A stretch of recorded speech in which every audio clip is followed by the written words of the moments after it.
This record is actually, in one sense, not my first solo album, but as far as I'm concerned, it really is.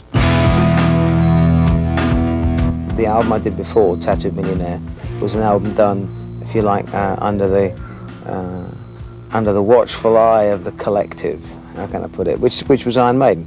And I was quite happy with that situation. I wasn't trying to do anything that was breaking radical new ground. In fact, the record deliberately went back to, you know, late 70s type music and tried to kind of recreate that atmosphere.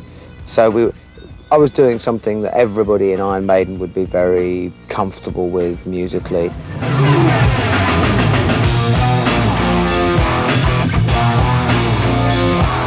I just made a decision that after, 10 years with the band, it was about time I took a chance, another chance, if you like. I took a couple in Maiden early on, and then Maiden settled down into, being Iron Maiden, the identity and everything else that everybody knows about.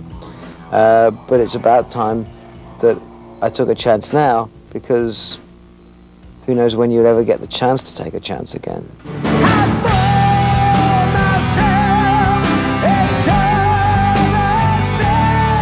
Once you've taken the plunge, that you can't ever turn back. I mean, that's why I quit Iron Maiden, because once I'd written a couple of songs that were that truthful, that was it. It's you've opened Pandora's box. You can try and shove all the bits back in and sit on the lid and pretend it never happened, but you probably won't be a very happy camper doing it.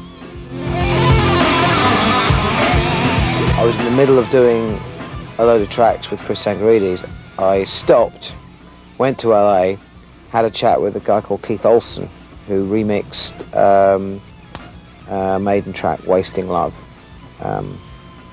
Anyhow, he was kind of interested in the idea of doing a record, and I decided to make a really dark, almost Peter Gabriel-y type thing with lots of computers and electronic stuff. I investigate a whole new side of my voice and different approaches to music and things.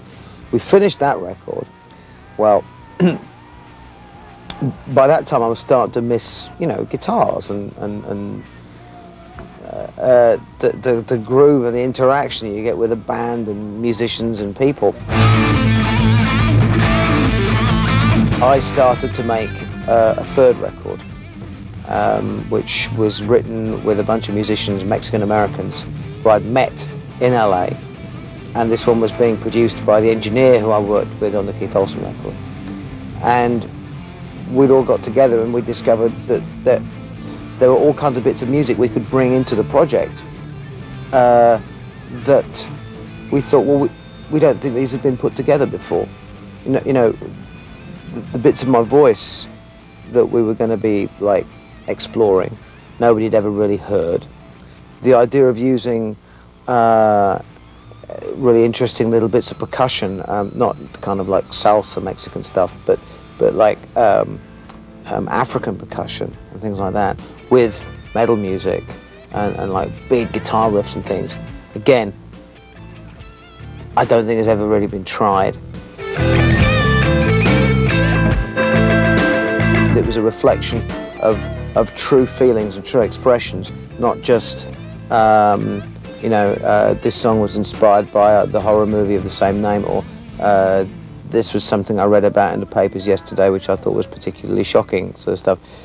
It was to try and dig really, really deep in terms of feelings and fears and emotions and things you really, really felt. And again, that's something that is rare in rock music. Hypothermia, here we come.